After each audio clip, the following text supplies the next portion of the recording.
శతక సాహితీ సరస్వతికి నమస్కారం. సర్వముందహించు జ్వలను నిబలమన్న జలమునందించుక నిలువబోదు.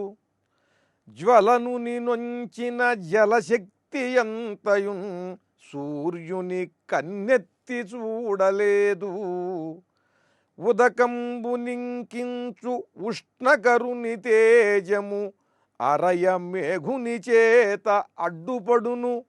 భాను నోడించు ఉద్భట మేఘ సత్వంబు వాయుదేవుని ముందు వాసి చెడును. కాన ఎంతటి వానికి నైనగాని గర్వపడి నిక్కి తిరుగుట ఘనత కాదు. సాంద్ర కరుణాలవాల విశాలశీల భక్త జనజాలలోల గోపాల బాల. ఓ గోపాలకృష్ణమూర్తి, సర్వముందహించు జ్వలను నిబలమన్న జలమునందించుక నిలువబోదు. అగ్నిదేవునికి సర్వభక్షకుడు అనేటువంటి పేరుంది. సర్వభక్షకుడైనటువంటి ఈ అగ్నిదేవుడు ఏ పదార్థాన్నైనా సరే భస్మం చేసేస్తాడు. అటువంటి అగ్నిదేవుని యొక్క శక్తి అంతా కూడా జలము దగ్గర పనికిరాదు. ఎందుకనంటే ఎటువంటి అగ్నినైనా సరే జలం ఇంత చల్లగానే ఆ మేరకు ఆ అగ్ని తగ్గిపోతుంది, అక్కడ ఆరిపోతుంది. కనుక అగ్నిదేవుని బలం జలం దగ్గర పనిచేయటం లేదు. జ్వలను నొంచిన జలశక్తి ఎంతయున్ సూర్యుని కన్నెత్తి చూడబోదు.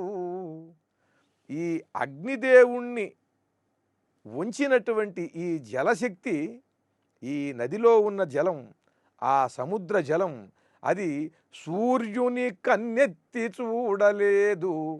సూర్యుని యొక్క తీక్షణమైనటువంటి కిరణాలను ఈ జలం ఏమీ చేయలేదు. ఆ కిరణముల చేత ఈ జలం ఆవిరైపోతుంది తప్పితే ఈ జలం ఆ సూర్యకిరణములను ఏమీ చేయలేకపోతున్నది. ఉదకంబు నింకించు ఉష్ణకరుని తేజము అరయ మేఘుని చేత అడ్డుపడును. ఈ జలాన్ని ఆవిరి చేసేటువంటి ఆ సూర్యుడు దట్టమైనటువంటి మబ్బులకు ఆయన లోకువైపోతున్నాడు. దట్టమైనటువంటి మబ్బులు ఆ సూర్య తేజస్సుని ముందుకి వెళ్ళనీయకుండా అడ్డుకుంటున్నాయి. భాను నోడించునుద్భట మేఘ సత్వంబు వాయుదేవుని ముందు వాసి చెడును.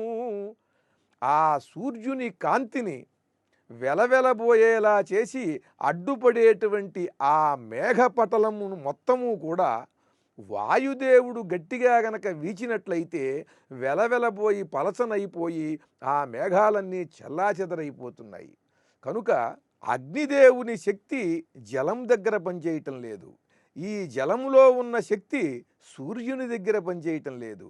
ఆ సూర్యుని శక్తి మేఘముల ముందు వెలవెలబోతున్నది. ఈ మేఘములు వాయుదేవుని యొక్క శక్తికి చెల్లాచెదరైపోతున్నాయి. కాన ఎంతటి వానికి నైనగాని గర్వపడి నిక్కి తిరుగుట ఘనత కాదు. ఎంతటి వాడైనా సరే, ఎంతటి విద్యాబల సంపన్నుడైనా ధనవంతుడైనా కూడా ఎంతటి వానికి నైనా గర్వపడి నిక్కి తిరుగుట ఘనత కాదు. కనుక వినయాన్ని అవలంబించి ఎదుటి వారిలో ఉండే శక్తియుక్తులను గమనించి వారిని గౌరవించి వారిలో కూడా ఆ భగవంతుని శక్తిని దర్శించి సాగాలి నిజమైనటువంటి భక్తుడు అని భక్తులకు సూచన చేస్తూ, ఎవరి పరాక్రమమైనా సరే కొంతమేరకే పనిచేస్తుంది. ఎవరికైనా భగవంతుడిచ్చినటువంటి శక్తియుక్తులు కొంతమేరకే పనిచేస్తాయి తప్ప ఇవి అందరినీ జయించేందుకు సాధ్యపడదు అనే సంగతి అందరికీ తెలియజేస్తూ, నిజభక్తుడైనటువంటి వాడు ఎవరిలో ఏ శక్తి ఉన్నా అది పరమాత్మ యొక్క అనుగ్రహమే అని గమనించి దానికి నమస్కరించి వినయంతో సాగాలి అని సూచన చేస్తూ కృష్ణం వందే జగద్గురుం.